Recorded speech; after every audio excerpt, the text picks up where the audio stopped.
Katherine Bihlmeier here, coach, author, mentor, spiritual teacher, body worker, body work teacher, modalities, body work modalities teaching, and God's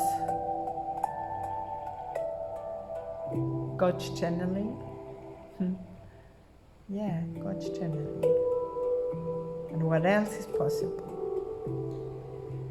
And I'm today here to bring you the lessons of our daily practice, daily exercise, which is still a review, and today's ideas are la la la la la la la la la la la la. I'm not the victim of the world I see. I'm not the victim of the world I see. I don't know about your ego, mind, thought system, but mine can be sometimes really a poor little one with a lot of victimizing. Oh my God, so poor and so small and so whatever. Do you notice about yourself also? Well, it's a good one to have a look to this thinking system, to this I'm not the victim of the world I see. Because sometimes when we are in, we don't see it even, we don't get it even, we don't want to see it. And we love that. And if there is one person who comes like, oh yeah, you're so poor, either we get angry or we love it even more. Have a look to that. But all that keeps us separated from what we truly are, keeps us separated from coming back home to us, what we are looking for and searching very much outside and not enough inside. So invitation to come into your heart now and let this idea run. I'm not the victim of the world I see. How can I be the victim of a world that can be completely undone if I so choose? My chains are loosened and I can drop them off merrily by desiring to do so. Very easily. The prison door is open. I can leave simply by walking out. The prison is not existing really. So you can just go and choose something different. Nothing holds me in this world of illusions. Only my wish to stay keeps me a prisoner. I would give up my insane wishes and walk into the sunlight at last. Good walk with this one. The next one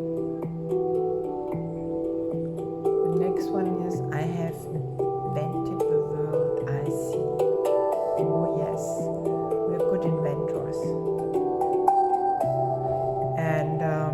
And then we think we created something. No, we just invented. And most of the times we just keep on inventing the same things. Have you ever seen a situation where you are like, what? Again this situation? What? Again the same stuff going on with my partner? What? Again my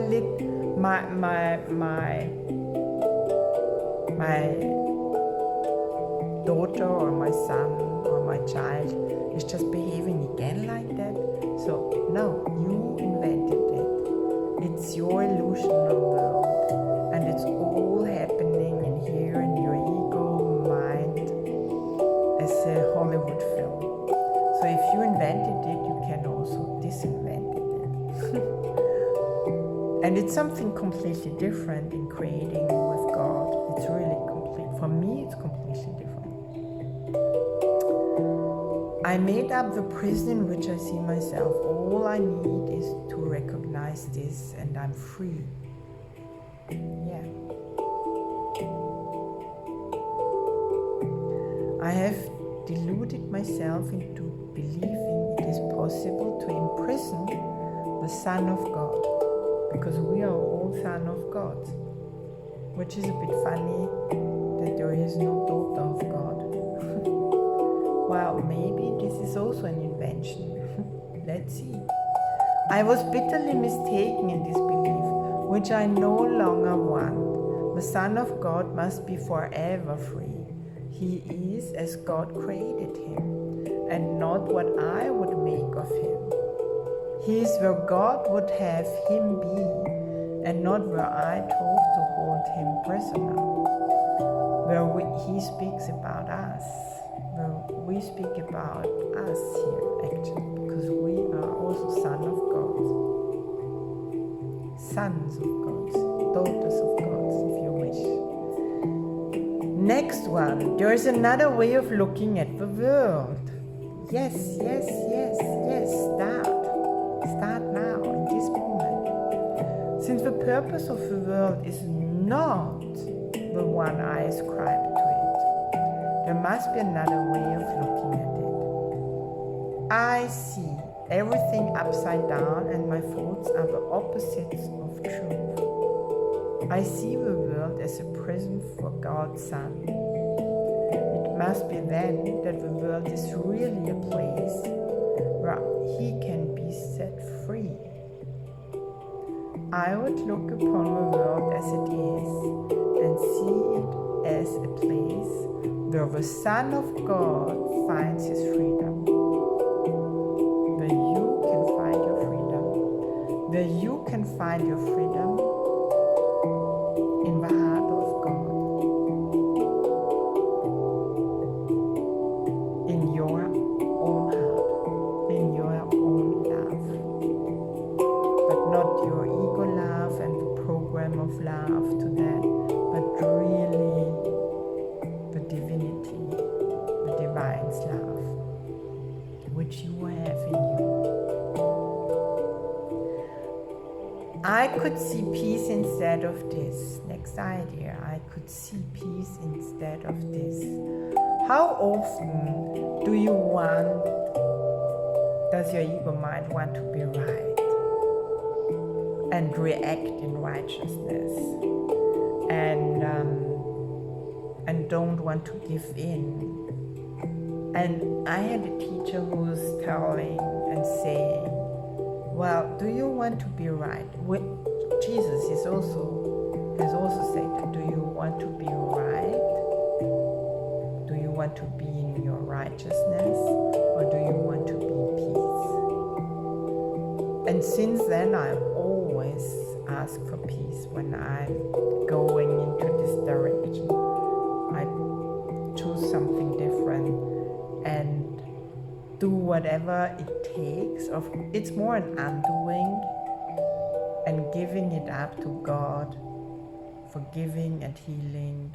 So, and undoing this righteousness and this situation. So I can see again what's truly going on.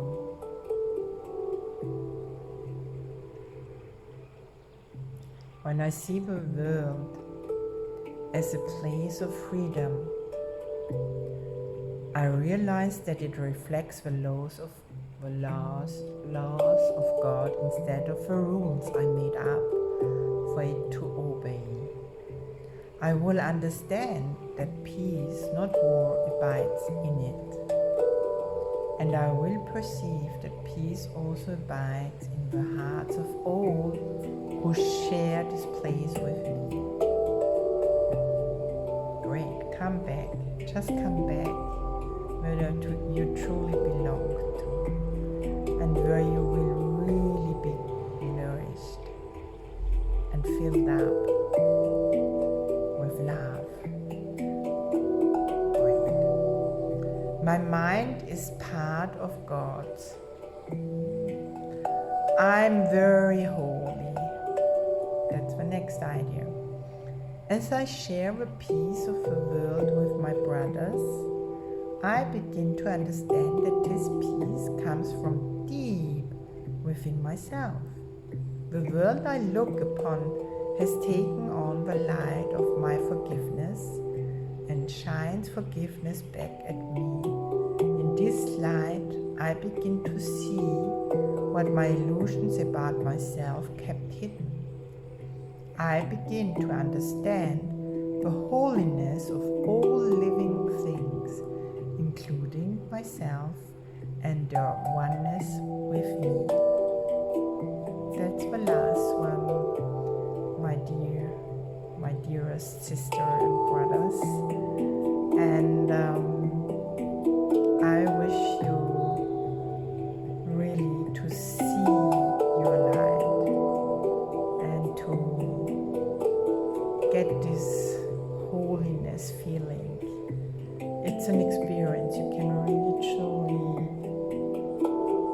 sense it and feel it. But it's not in looking from your ego point of view and sending images and out into a world, and then with that images and films having feelings and emotions. It's a different, for me it's a total different sense. It's more an experience, and it's more an adventure. It's more a letting go of everything what you think it could show up or you could sense, and just being open to receive a moment. And therefore, there you will find it. It's inside you, in your heart. Remember, the heart is the bridge. Your heart is the bridge to everything, to your divinity. Thank you for listening and sharing and following and commenting. I love to read your comments. I love to read your questions. I love to read your experience, or even what's going on in your world in this moment. And remember, together we have a miracle, because you already are a miracle. What we would like to see in the world, and also for the generations to come. Thank you very much for your contribution, and thank you very much for practicing